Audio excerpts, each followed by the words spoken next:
todos a ficar de pé. A gente está lendo uma parte do livro de Efésios, capítulo 3, do versículo 14 ao 21, que é uma carta do apóstolo Paulo à igreja de Éfeso. E esses 3 primeiros capítulos falam muito de doutrina, né? E essa parte que eu vou ler é uma oração de Paulo. Todos acharam? Amém? A palavra do Senhor diz assim: por essa razão, ajoelho-me diante do Pai, do qual recebe o nome toda a família, nos céus e na terra. Oro para que, com as suas gloriosas riquezas, Ele os fortaleça no íntimo do seu ser com poder, por meio do seu Espírito, para que Cristo habite no coração de vocês, mediante a fé. E oro para que, estando arraigados e alicerçados em amor, possam, juntamente com todos os santos, compreender a largura, comprimento, a altura e a profundidade, e conhecer o amor de Cristo que excede todo conhecimento, para que vocês sejam cheios de toda a plenitude de Deus. Aquele que é capaz de fazer infinitamente mais do que tudo que pedimos ou pensamos, de acordo com seu poder que atua em nós. A Ele seja a glória na Igreja e em Cristo Jesus, por todas as gerações, para todo sempre. Amém? Amém. Essa parte é a segunda oração de Paulo, que a primeira oração de Paulo se encontra no capítulo 1. E tamanho é o quebrantamento e rendição de Paulo, que ele até se ajoelha a orar a Deus. E ele fica tão maravilhado com as obras e o ser de Deus. Por isso que tamanha é a reverência dele ao ajoelhar. E o apóstolo Paulo pede para Deus que os irmãos em Éfeso sejam fortalecidos no seu íntimo, pelo poder do Espírito Santo. Em outras palavras, ele pede para que Deus renove o íntimo deles, aviva eles no seu íntimo, tornando eles mais crentes, mais fervorosos, mais cheios do Senhor, mais dispostos a servir, para que Cristo habite no coração e sejamos cada vez mais parecidos com Cristo. É como João Batista declara, que ele cresça e eu diminua. E nos versículos 18 e 19, o apóstolo Paulo é ousado. Ele pede para que os irmãos, os crentes de Éfeso, possam compreender a largura, comprimento, a altura e a profundidade do amor de Cristo, que excede todo conhecimento. Que possamos experimentar esse amor, ainda que seja grande demais para ser inteiramente compreendido. O amor de Cristo deve ser buscado e compreendido, só que juntamente com todos os santos. E é na igreja, é na congregação, que poderemos realmente compreender esse amor imensurável de Cristo. A minha oração é que possamos compreender o amor de Cristo juntamente uns com os outros, em comunidade, a fim de conhecer e praticar esse amor misericordioso, esse amor perdoador, esse amor que é compassivo, se preocupa e cuida um dos outros. Amém? Amém. Vamos orar? Pai, em nome de Jesus, louvado seja o Senhor. Bendito seja o seu nome. Espírito Santo, que o Senhor nos fortaleça no nosso íntimo, que o Senhor possa estar renovando o nosso ser, aviva-nos, Senhor, para que possamos ser mais crentes, mais fervorosos, que nossas motivações sejam em Te buscar, em Te conhecer, que o Senhor possa estar trabalhando dentro de nós, que nossos corações sejam iluminados com a Tua Palavra, com as maravilhas que o Senhor fez e tudo que o Senhor é, que possamos render graças a Ti e que possamos, juntamente com todos os irmãos, conhecer a largura, o comprimento, a altura e a profundidade desse amor, que venhamos a partilhar juntos um amor que perdoa, um amor que cuida, um amor que se compadece dos outros. É verdade. Que sejamos a gloriosa igreja que Cristo quer que sejamos. Que o Senhor possa estar fazendo isso, porque o Senhor é capaz de fazer tudo isso infinitamente mais do que nós pedimos. Que o Senhor trabalhe em nós e que o Senhor nos fortaleça e nos renove. Abençoe esse dia, abençoe os louvores dessa noite, fale conosco através da ministração, Pai, que o Senhor possa estar cuidando e nos disciplinando e nos exortando através da Tua Palavra. Amém. Em nome de Jesus que oro e clamo a Ti. Amém. Amém, Jesus. Graça e paz. Amém. Este é um momento de louvor e adoração ao Senhor. Que nesse momento você possa cantar com gratidão ao Senhor, porque Ele nos deu vida, né? Nós estamos aqui hoje podendo adorar o nome dEle, dizendo que toda a honra, toda a glória, todo o louvor é para Ele. Amém? Nesse momento também é o momento da gente dizimar na casa do Senhor. Aqueles que vierem preparados, fiquem à vontade para fazer. A caixinha está aqui na frente.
nossos olhos, Pai, possam estar fixos somente em Ti, Senhor Deus eterno, para que nada, Senhor, nesse mundo possa vir nos abalar, ó Deus. Oh, Pai, nós sabemos, Pai, que nós temos o Senhor, em Ti que nós devemos confiar, ó Deus, não nas circunstâncias, Senhor Deus eterno. Oh, Pai.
É nele que nós podemos nos achegar, é nele que nós podemos confiar, amém?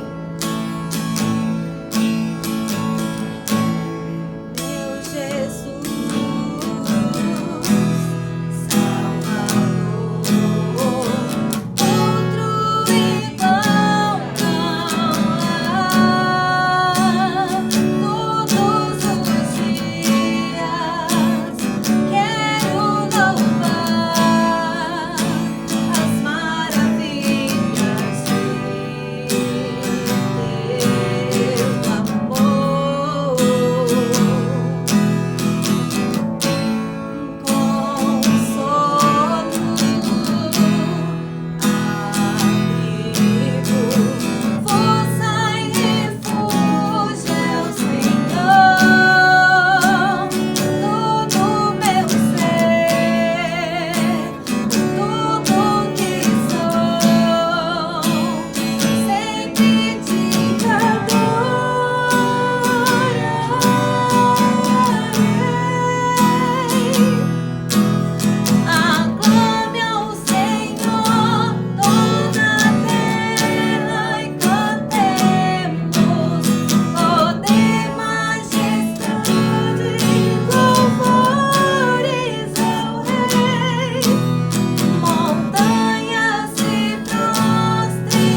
Deus.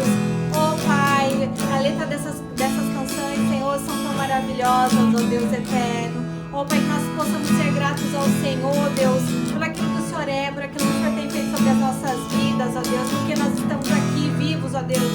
Oh Pai, obrigado, Senhor Deus, pelo teu cuidado sobre as nossas vidas, Pai. Nós sabemos que o Senhor é nosso abrigo, Senhor. O Senhor é nosso refúgio, ó Deus. O Senhor é aquele que renova as nossas forças, Senhor, todos os dias, ó Pai. Oh Deus, que nós possamos saber, Senhor, que nós podemos chegar diante de Ti, Senhor, que todo medo, Senhor, caia por terra, Deus, que todo pensamento, Senhor, ruim, negativo, ó Deus eterno, sobre essas circunstâncias que nós temos vivido, ó Deus eterno. Nós sabemos que o Senhor é aquele Deus que sabe de todas as coisas, que tem o controle na palma das Tuas mãos, ó Deus. Nós Te louvamos e nós Te agradecemos, ó Deus, por este culto, ó Deus eterno. Que nós possamos, ó Pai, ser cheios do Teu Espírito, Senhor, nessa noite, ó Deus. Que o Senhor venha trazer uma palavra para o nosso coração, Pai. Abençoa, Senhor, o pastor Diogo, Deus, que trará a palavra. É no Teu nome que nós oramos e agradecemos, ó Deus. Amém. Amém. Vai se sentar, queridos. Amém. Graça e paz. Vamos abrir a nossa Bíblia no livro de João, capítulo 5. Nós vamos ler do versículo 17 até o 47. Né? João 5, do 17 a 47. Nós vamos estar trabalhando esse tema que fala Jesus, ele explica a sua missão. Ele vai estar tratando a questão da pessoa dele e da sua obra, né? Para que ele veio a este mundo. E é em cima disso que esse texto vai estar trabalhando, né? Então nós vamos separar ele em duas partes. A primeira parte a gente vai ler do versículo 17 até 29, e é o que nós vamos estar estudando nessa noite, né? E aí a gente vai trabalhar essa questão de que Jesus, ele revela a íntima relação com o Pai, né? E obviamente essa relação mostra literalmente a missão que Jesus veio cumprir e a obra dele aqui nesta terra. E a segunda parte, que vai do versículo 30 a 47, Jesus, ele vai confirmar a sua divindade com vários testemunhos, né? Então nós vamos ver vários testemunhos que comprovam que de fato Jesus é divino. E lembrando que o texto de João, ele deixa bem claro que o propósito, né, dos escritos deste livro, ele tem a finalidade para que as pessoas venham de alguma forma ou outra crer que de fato Jesus é o Filho de Deus. Em outras palavras, é aquele que realmente ele é Deus, ele é o Messias prometido, ele é aquele que foi enviado pelo Pai, ele é o nosso libertador, ele é o nosso salvador. E o foco do livro todo, ele se baseia em tudo isso. E basicamente aí está, né, a explicação da missão de Jesus, mostrar quem ele é e a obra no qual ele veio fazer aqui nessa terra, né? Então a gente vai dividir isso em duas partes, e vamos ler então do versículo 17 primeiro até o versículo de número 29. A gente vai se deter aqui nesse texto, né? E aí na outra semana a gente complementa do versículo 30 a 47, porque o texto é bem extenso, ok? Vamos ler então, queridos, do versículo 17 ao 29. Fala assim: mas ele lhes disse: meu Pai trabalha até agora e eu trabalho também. Por isso, pois, os judeus ainda mais procuravam matá-lo, porque não somente violava o sábado, mas também dizia que Deus era o seu próprio Pai, fazendo-se igual a Deus. Então lhes falou Jesus: em verdade vos digo que o Filho nada pode fazer de si mesmo, senão somente aquilo que vi fazer o Pai. Porque tudo o que este fizer, o Filho também semelhantemente o faz. Porque o Pai ama o Filho e lhe mostra tudo o que faz, e maiores obras do que estas lhe mostrará, para que vos maravilheis. Pois assim como o Pai ressuscita e vivifica os mortos, assim também o Filho vivifica aqueles que quer. E o Pai a ninguém julga, mas o Filho confiou todo o julgamento, a fim de que todos honrem o Filho, do modo porque honra o Pai. Quem não honra o Filho, não honra o Pai que o enviou. Em verdade vos digo, quem ouve a minha palavra e crê naquele que me enviou, tem a vida eterna. Não entra em juízo, mas passou da morte para a vida. Em verdade vos digo, que vem a hora e já chegou, em que os mortos ouvirão a voz do Filho de Deus, e os que ouvirem viverão. Porque assim como o Pai tem vida em si mesmo, também concedeu ao Filho ter vida em si mesmo. E lhe deu autoridade para julgar, porque é o Filho do homem. Não vos maravilhei disto, porque vem a hora em que todos que se acham nos túmulos ouvirão a sua voz e sairão. Os que tiverem feito bem para a ressurreição da vida, os que tiverem praticado o mal para a ressurreição do juízo. Amém. Vamos estar então orando, e nós vamos estar trabalhando então essa primeira parte somente do versículo 17 até o versículo de número 29, e Jesus então vai estar revelando a sua íntima relação com o Pai, né, mostrando literalmente quem ele é e a obra pela qual ele veio aqui executar aqui nessa terra, né? Então, vamos orar e pedir ao Senhor, né, para que Deus possa estar ministrando nessas palavras ao nosso coração, que nós possamos ter todo entendimento. A vocês também que nos assistem, estão nos ouvindo, nós vamos orar também para que Deus possa abençoar e que essa mensagem possa chegar ao coração de cada um de vocês também. Amém? Oremos. Pai, em nome de Jesus, nós queremos te louvar, queremos te agradecer, porque nós cremos, Pai, que realmente é um privilégio podemos estarmos aqui nesta noite reunidos, acima de tudo, com essa liberdade. Nós podemos, ó Pai, realmente estudarmos a Tua Palavra, porque é através dela que o Senhor fala conosco. Por isso eu peço a Ti, para que o Senhor realmente fale ao nosso coração, nos ajude a ter todo entendimento, compreensão acerca do que vai ser falado, e que o Senhor ministre realmente sobre as nossas vidas. Por isso, opera, mova com o Teu poder, com a Tua graça, para a honra e glória do Teu santo nome, Pai, que eu clamo e peço a Ti, em nome de Jesus. Amém. Irmãos, nós estudamos aí nos versículos anteriores, né, essa cura desse paralítico aí lá no tanque de Betesda, né? E nós vemos Deus então operando um milagre, porque esse homem já tinha 38 anos já, paralítico, e Jesus o cura, né? Obviamente dentro do contexto no qual ele se encontrava, eu não vou repetir a mensagem, né? Mas era praticamente impossível ele ser curado naquele tanque de Betesda, até porque era paralítico, e segundo a história, quando a água se movia naquele tanque, a primeira pessoa que caísse lá, obviamente era curada de qualquer tipo de enfermidade. Então, basicamente, as pessoas que se encontravam, a sua grande maioria, jamais poderiam, de fato, ser curadas, né? Até porque haviam cegos, né? Haviam paralíticos, haviam coxos, e, obviamente, que outros enfermos que não estavam dentro, né, dessa situação, com certeza, seriam mais favorecidos em poder obter a cura e a salvação. Mas o que acontece é que Jesus se compadece desse homem, vai até lá, esse local, opera um milagre. Só que tem um problema, ele faz isso justamente num sábado, né?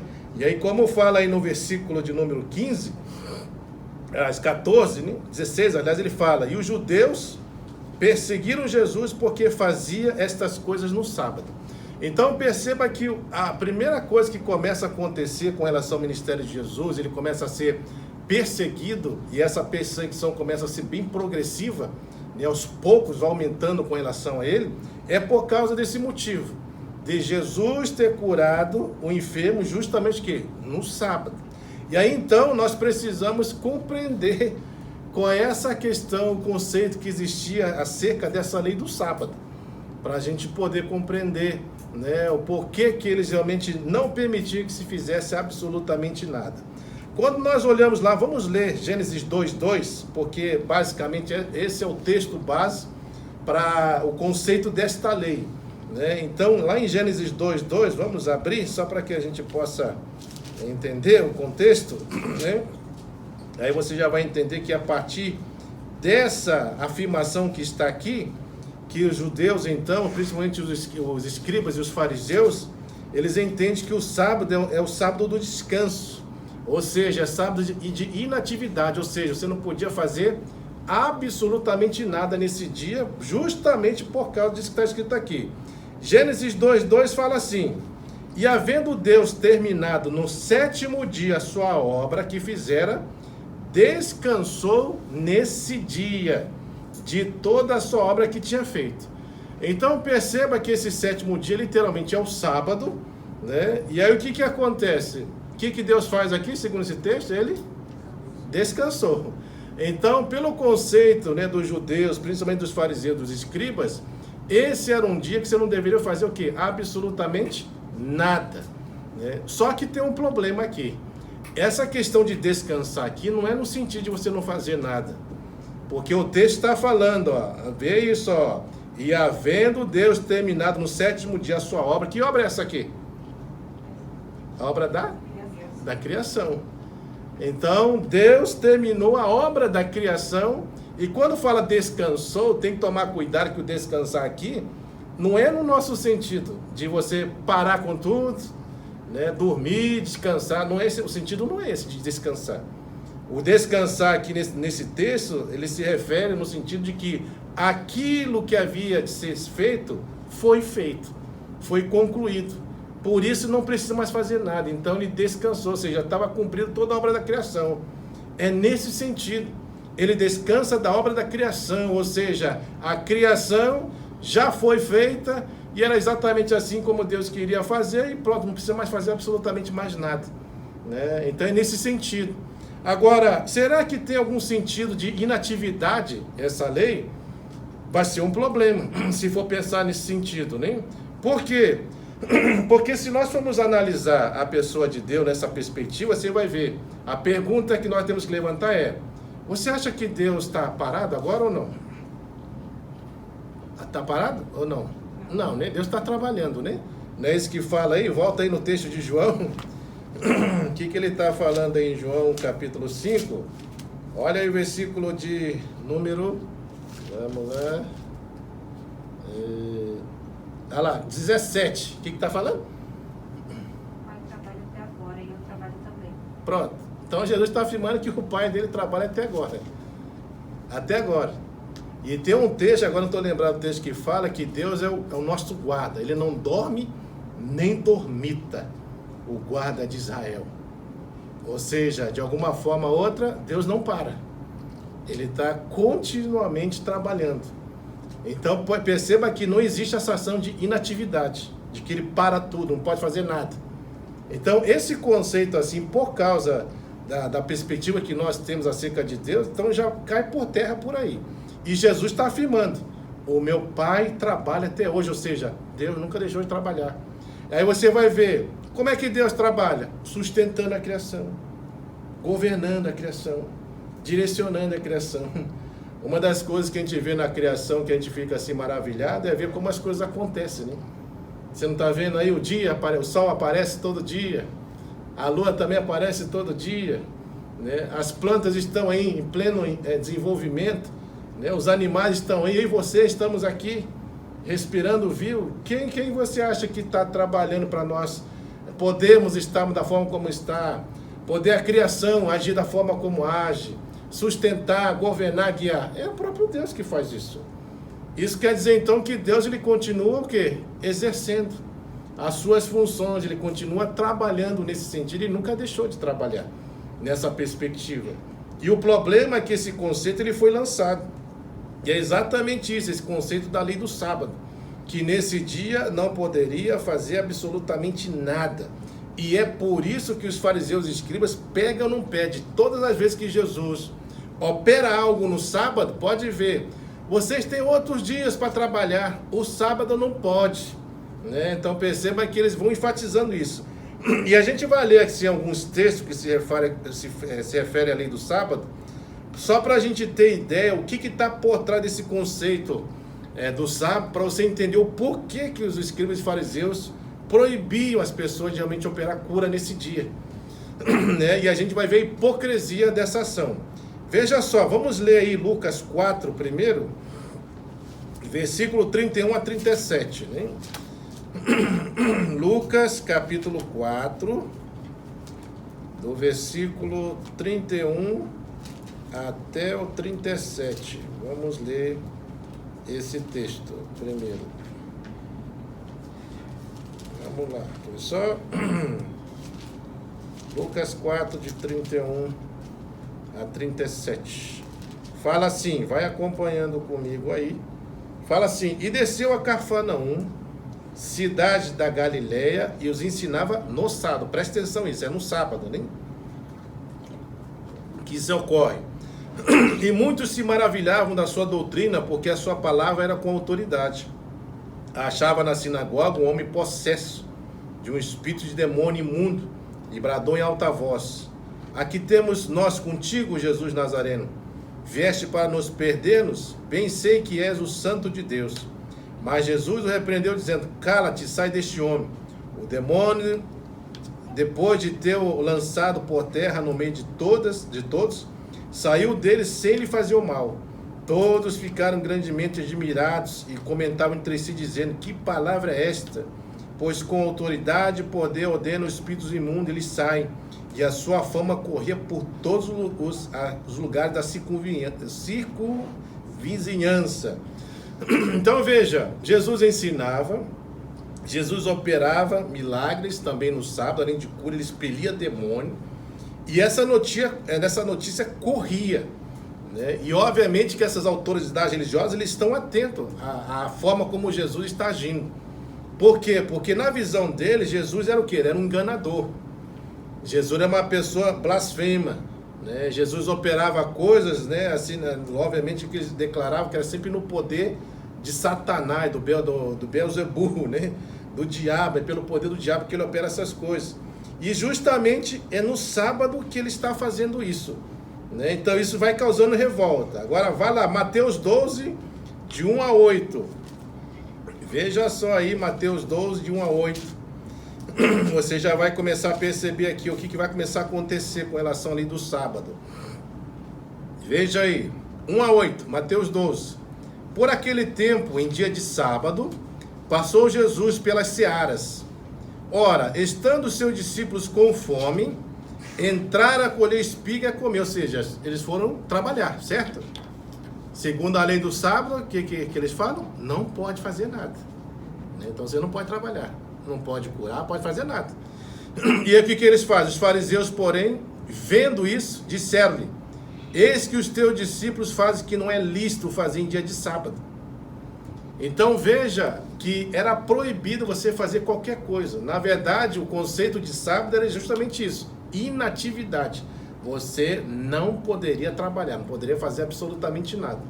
E eles aqui então o quê? Estão pegando nos pés dos discípulos, porque eles estão com fome, eles entram numa seara e eles vão lá pegar, né, comida para comer, né? E então os fariseus vendo aquilo ficam revoltados, né, com Jesus e com os discípulos por causa dessa ação. Então o conceito daqui é exatamente esse: que você não pode trabalhar, que você não pode fazer nada no dia de sábado. E aí a gente vai lá para o texto de João 5, que é esse texto que nós estamos lendo, no 15:16, quando há a cura, né, desse homem aí, né, que já está paralítico há 38 anos. O que fala, 15:16? O homem retirou e disse aos judeus que fora Jesus quem o havia curado. Quando ele curou? No sábado. E os judeus, o que eles fizeram? Perseguiram Jesus porque fazia essas coisas no sábado, né? Então você já vai vendo essa ideia do conceito: não pode trabalhar, não pode curar, não pode fazer o bem, né? Porque essa é a ideia do conceito do sábado. Nem o bem você pode fazer, né? Na verdade, no conceito dos judeus, o sábado na verdade era o quê? Era considerado sofrimento, porque se tivesse alguém sofrendo, você tinha que deixar sofrer no dia de sábado, simplesmente porque é o sábado. Então tem isso. Vamos lá agora, no Mateus 12 mesmo, no versículo 9 a 14. Perdão aí ter voltado, aí já era para ter seguido. Mateus capítulo 12, de 9 a 14. Fala assim: tendo Jesus partido dali, entrou na sinagoga deles, achava ali um homem que tinha uma das mãos ressequida. Eles então, com o intuito de acusá-lo, perguntaram a Jesus: é lícito curar no sábado? Ao que lhe respondeu: qual dentre vós... Aí presta atenção agora o que Jesus vai falar acerca do sábado, né? Isso aqui é muito importante. Então é uma pergunta para Jesus: é lícito curar no sábado? Pela lei, né, e pelos fariseus e escribas, não é.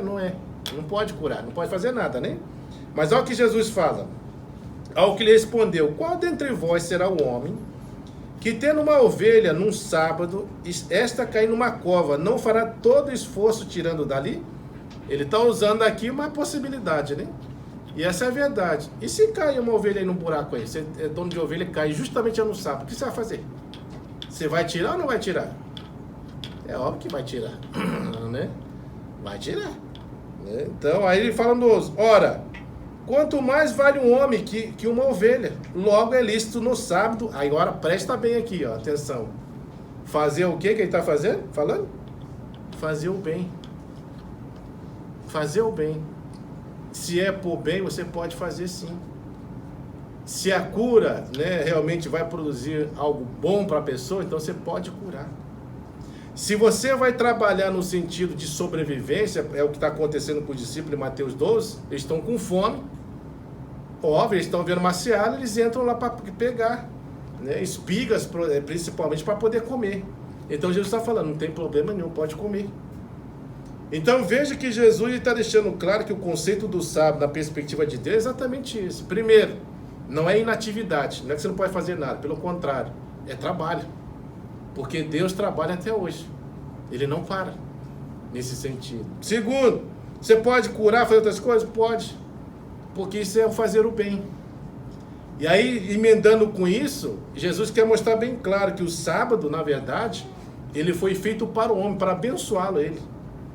E se o sábado pode ser utilizado para ser bênção, para poder libertar, para poder curar, para poder produzir o bem, Jesus está falando, pode fazer, não tem problema nenhum fazer. Agora, o que isso gera nas pessoas que têm esse conceito equivocado? As pessoas deixam de olhar para aquilo que é mais importante, que é o quê? A vida humana. Você já parou para pensar, irmãos? Vamos supor que tem uma pessoa morrendo de fome. Aí só porque é sábado você não vai dar de comer para essa pessoa e deixa ela passando fome. E se ela morre por causa disso? Como é que fica, né? Vê essas pessoas que estão enfermas. Só porque é sábado não vai curar? Quer dizer, vai deixar elas sofrerem? Por que não curar? Por que não fazer o bem? É esse que Jesus quer mudar nessa ação. Porque eles estão pensando muito mais na lei em si do que na pessoa. E ele fala que o sábado ele foi feito para quem? Para o homem, não o homem para o sábado. Né? Porque Deus instituiu para quê? Para ser bênção. Né? Por isso que você vai ver que pelo conceito dos fariseus, é exatamente isso. O que os fariseus e os escribas pensavam? Sábado é dia de inatividade, você não pode fazer nada. E Jesus fala, não, é dia de trabalho, você pode trabalhar sim.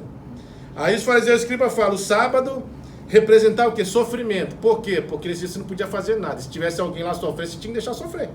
Porque era sábado. E o que Jesus fala? Não, sábado é dia de descanso e alívio. É para abençoar.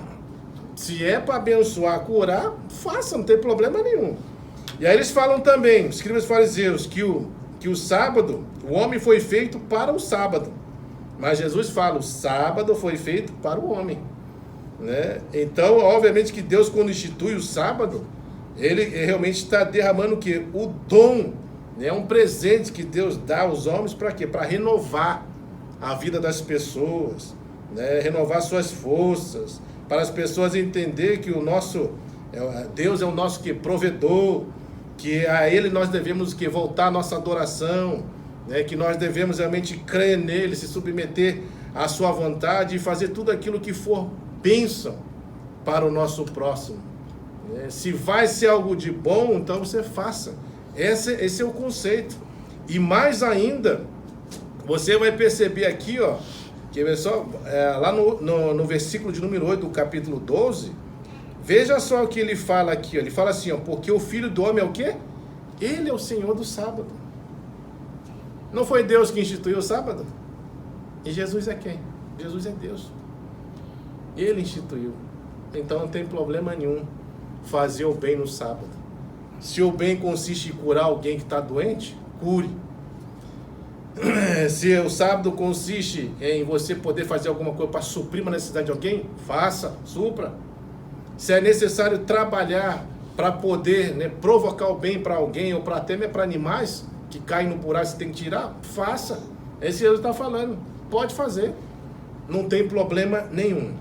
Então, veja que esse é o primeiro ponto que, então, os fariseus e os escribas, né, eles começam a se levantar com relação à pessoa de Jesus. Eles querem, de alguma maneira ou outra, pegar em Jesus. nesse sentido, porque Jesus opera justamente no dia de sábado. Agora, volta lá para o texto de João, você vai ver que além de fazer coisas no sábado, existe um outro ponto também, que começou a gerar revolta entre essas autoridades religiosas. Veja aí que fala no 17, né? Ele fala assim, mas ele lhe disse, meu pai trabalha até agora e eu trabalho também. Sabe o que Jesus está falando aqui? Meu pai? Jesus está falando que Deus é o pai dele. Isso quer dizer então que se Deus é o pai dele, ele é o filho de Deus. Né? Ele mesmo está falando que ele é divino. Que ele é o próprio Deus, é da mesma essência, da mesma substância, da mesma natureza. Porque ele está falando, meu pai. E quando ele trata essa questão, é óbvio que isso gera revolta também. Por quê? Porque aí no 18 está falando, por isso, pois, judeus ainda mais procuravam o que agora? Matá-lo. Você está vendo agora que a ação é matar. Matá-lo. Por quê? Porque não somente viola o sábado, quer dizer, esse é o primeiro ponto, cada perseguição que começa com relação a Jesus, mas também dizia que Deus era o seu próprio pai, fazendo-se igual a Deus. E é exatamente isso que acontece. Por isso que Jesus, tem um texto que fala que Jesus, ele vai curar uma pessoa, ele fala também que os seus pecados estão perdoados. Aí na hora, as autoridades falam assim, mas como assim? Só Deus perdoa pecado. Mas isso é verdade, é só Deus que perdoa, mas Jesus é Deus, por isso que ele pode perdoar pecado. E essa é uma das explicações que nós podemos dar quando alguém fala assim, mas Jesus não é Deus. Ele é assim. Ele é Deus, porque em João 1 fala que foi ele que criou todas as coisas. Né? Nesse texto que eu estou falando, ele perdoa pecados, nós sabemos que só Deus pode perdoar pecados. Ele traz sobre ele aquela expressão que é utilizada no Velho Testamento, eu sou. Né? Lembra lá de Moisés, quando foi até Faraó, ele fala, o que eu vou falar para Faraó? Ele fala, diz que o eu sou te enviou. Então, eu sou uma expressão designada somente a pessoa de Deus. Aí você vê Jesus aqui em João, eu sou a porta, eu sou o caminho, a verdade e a vida, eu sou a ressurreição e a vida, né? Eu sou o pão vivo que desceu do céu. E ele começa a usar a mesma expressão, dando a ideia exatamente que ele é o quê? Ele é Deus. Exatamente isso. Então, o fator de ele se declarar filho de Deus trouxe também essa ação de revolta, a tal ponto que as pessoas agora querem o quê? Matá-lo. Para você ver a tamanha hostilidade com relação a Jesus. E aí então Jesus aproveita todas essas ações então para começar o quê? Explicar a sua missão. E como é que ele vai explicar? Primeiro falando acerca da sua pessoa e depois falando da sua obra. O que ele veio fazer aqui. Para quê? Para poder esclarecer a esses opositores, de fato, quem é Jesus. E o que Jesus veio fazer aqui nessa terra. Então ele tem que explicar a sua missão a partir de agora. Né? Então ele vai aproveitar para poder ministrar isso para os seus opositores. Mas isso aqui é o fundo de contexto para a gente poder entender o porquê que era necessário Jesus explicar isso para os seus opositores.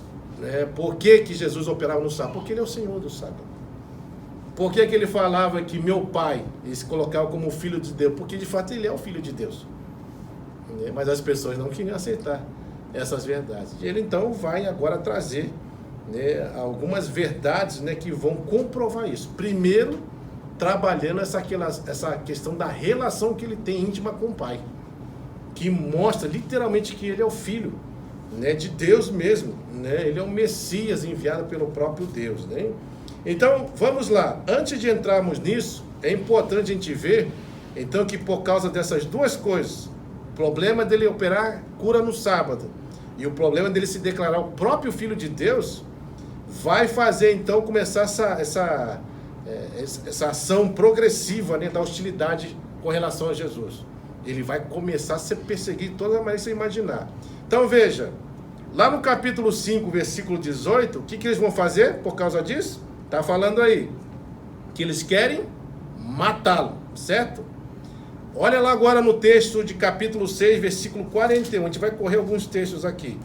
6:41. O que eles começam a fazer, os judeus? Murmuravam, pois deles os judeus, porque dissera, eu sou o pão que desceu do céu. Percebe aí que ele está usando essa expressão, eu sou. Eu sou. E ele fala, o pão que desceu do céu. Então ele está falando de onde ele veio. Ele veio de lá, do Pai. Aí trazia mais revolta ainda, né? Então veja, estão murmurando. Então querem matar, estão murmurando contra ele. Aí lá no 7, versículo 1, o que fala? Passadas essas coisas, Jesus andava pela Galileia, porque não desejava percorrer a Judéia, visto que os judeus procuravam o quê? Matá-lo. Então querem matar ele de novo. Aí, vamos lá. Aí no capítulo 7, versículo 13. Veja outra questão aqui. Entretanto, ninguém falava dele abertamente por ter medo dos judeus. Ou seja, o que começa a acontecer? Os judeus começam a induzir as pessoas a terem medo de assumir a sua fé em Cristo. Então eles começam a trabalhar isso, né? Põe medo. Por quê? Porque se eles fossem seguidores, lembra do que aconteceu com Pedro? Quando Jesus foi traído e quando ele estava lá no meio, né, lá perto das pessoas, e Jesus tinha sido levado para lá, e Jesus estava lá. Aí umas pessoas chegavam para Pedro e falavam assim, você é um deles, não é? Aí o que ele fez? Negou, não é? Ele não nega, fica com medo, porque ele sabe que ele poderia também ser pego e ser levado à morte também. Não, você é um deles sim, porque até o jeito de você ser parece como ele. Eu vi você. Fala, não, nem conheço esse homem. Então, as pessoas realmente, elas começavam a ser induzidas a quê? Terem medo de professar fé em Jesus. E isso era levado realmente as pessoas a agirem dessa maneira. Então, as pessoas estavam sendo induzidas a terem medo de assumir a fé em Jesus por causa disso. Aí lá no capítulo 19, versículo 38, olha só o que vai falar. 19, 38 de João. O que fala aí? Depois disso, José de Arimateia, que era discípulo de Jesus, ainda que ocultamente, pelo receio que tinha dos judeus, rogou a Pilatos que permitisse tirar o corpo de Jesus. Pilatos lhe permitiu, então foi José de Arimateia e retirou o corpo de Jesus. Esse José de Arimateia foi aquele que concedeu um local, né? Na verdade, para Jesus ser colocado o corpo de Jesus. Mas lembra que ele, mesmo fazendo isso, ele tinha medo.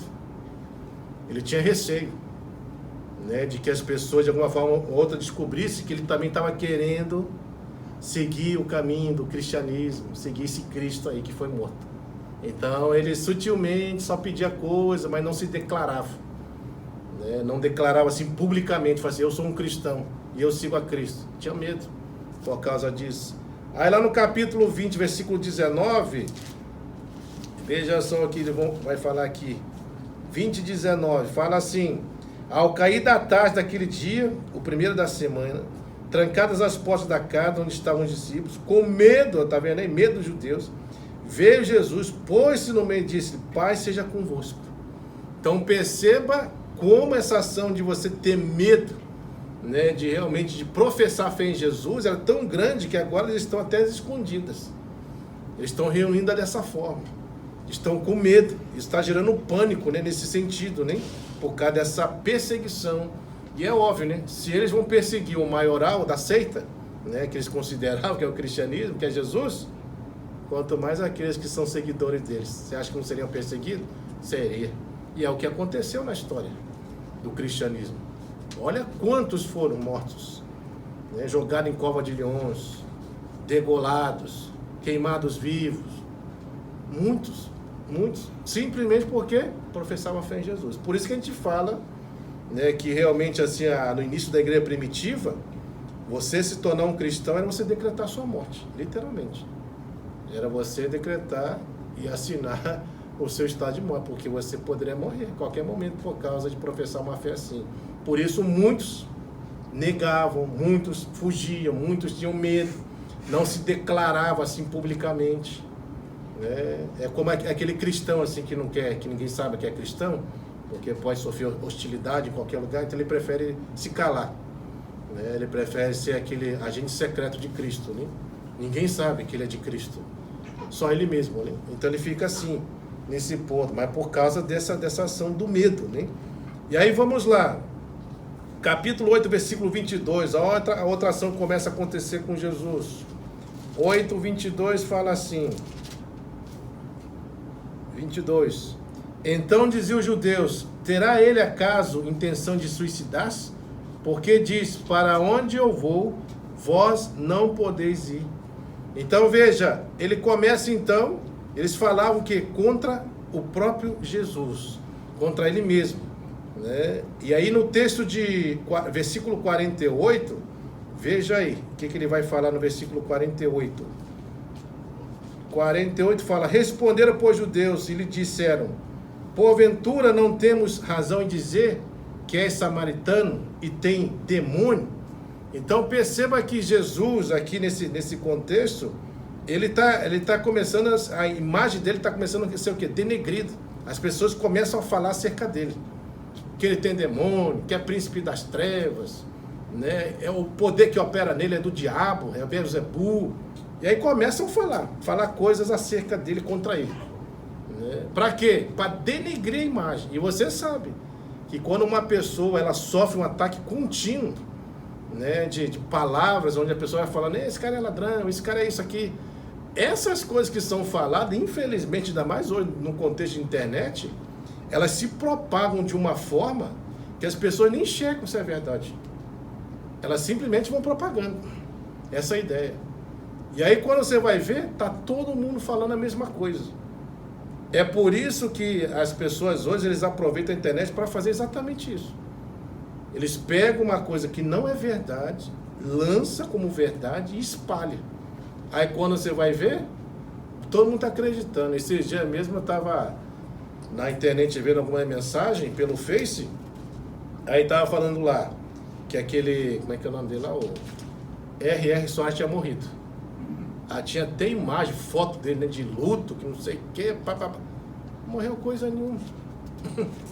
Mas tinha um monte lá mandando mensagem: nossa, era um grande homem de Deus. Todo mundo já mandando mensagem como se tivesse morrido. Não tinha morrido coisa nenhuma. É alguém que botou lá. Agora você imagina a cabeça da pessoa que põe um negócio desse, né? Olha o pânico que gera nas pessoas. Imagina os familiares, né? Que talvez não tivesse contato assim com ele direto e foi: meu Deus, morreu.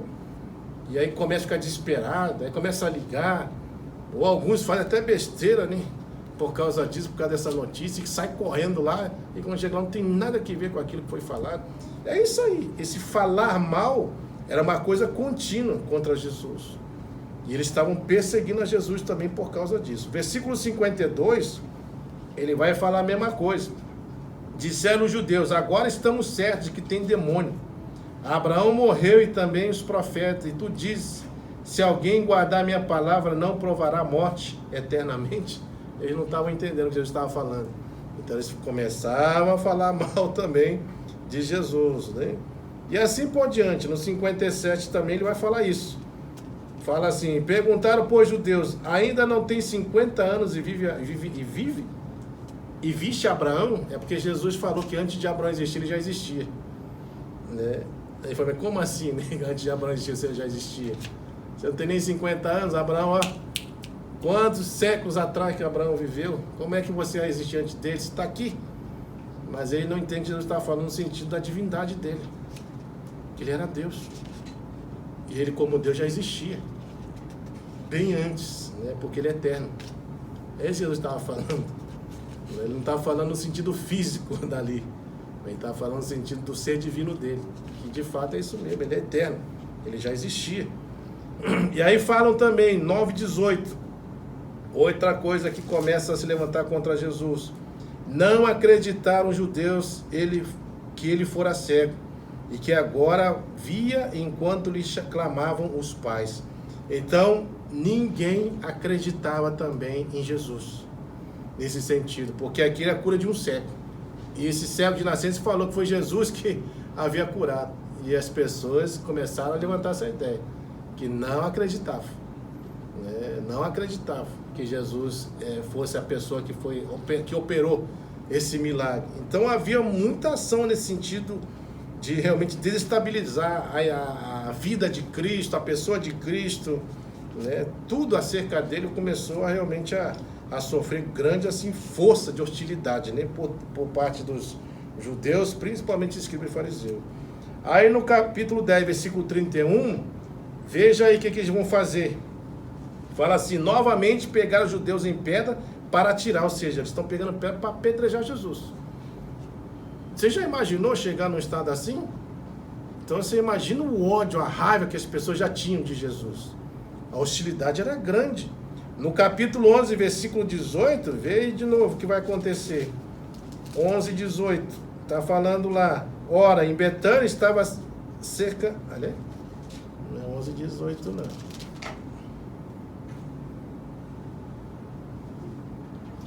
Onze, 18... Não é isso aqui não. Pula, não tem nada a ver com esse texto não. Mas a ideia é exatamente essa, eles vão pegar pedra para querer apedrejar Jesus, por causa das coisas que Jesus falava e ensinava, por causa da vida dele.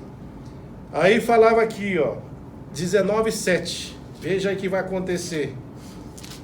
João 19:7 fala, respondeu os judeus, temos uma lei, e de conformidade com a lei, ele deve morrer, porque a si mesmo se faz filho de Deus. Então veja aqui, que eles estão afirmando que Jesus tem que morrer. Além de querer matá-lo, agora eles afirmam, ele tem que morrer, porque ele afirma ser o próprio Filho de Deus. 19:14, veja aí que vão começar a fazer também, vão começar a levantar pressão política, né? 19:14 fala assim, e era para Sérgio Pascal, cerca da hora sexta, e diz judeus, eis aqui o vosso rei. Lembra que esse texto aqui está falando acerca, né, de que quando Jesus foi levado a Pilatos, você vai ver que Pilatos ele olha para aquela situação e vê que realmente os judeus estão aprontando alguma cilada com Jesus. Porque ele olha para ele e fala assim, eu não vejo mal nenhum nesse homem. Eu não vejo. Mas os judeus estão lá pressionando, politicamente. A tal ponto que ele fala assim, nós queremos que você solte Barrabás e crucifique a Jesus. E aí o que acontece? Por causa da tamanha pressão que foi exercida sobre por Pilatos, o que Pilatos faz? Pega as suas mãos, lava nas águas e fala assim, eu lavo as minhas mãos, né, com relação a esse sangue desse inocente. Porque por Pilatos ele sabia realmente que Jesus ele estava sendo perseguido, e ele estava querendo ser levado à crucificação à morte por causa de ciúme e inveja, né, das autoridades religiosas.